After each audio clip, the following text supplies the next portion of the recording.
Goed, kom ons spring vers met 'n probleem wat ons almal maar te goed ken.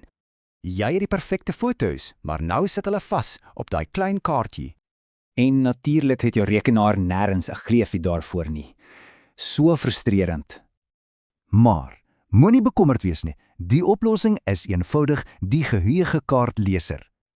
Dink daaraan as 'n brug wat jou geheugekaart direk aan jou rekenaar koppel.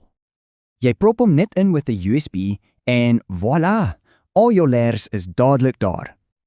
Maar wag, daar's meer. Hierdie dingetjie het 'n paar regte superkragte.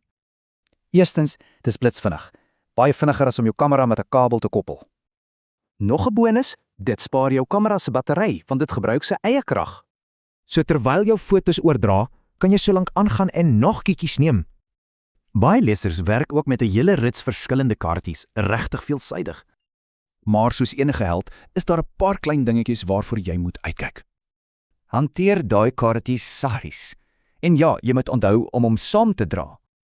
Maar hier's die ding, jy het heel moontlik al reeds een en jy weet dit nie eens nie. Kyk 'n bietjie rond. Hy kruip dalk weg in jou skootrekenaar, jou rekenaar, selfs jou drukker. 'n Leser op jou drukker? Ja, jy kan fotos direk druk, geen rekenaar nodig nie.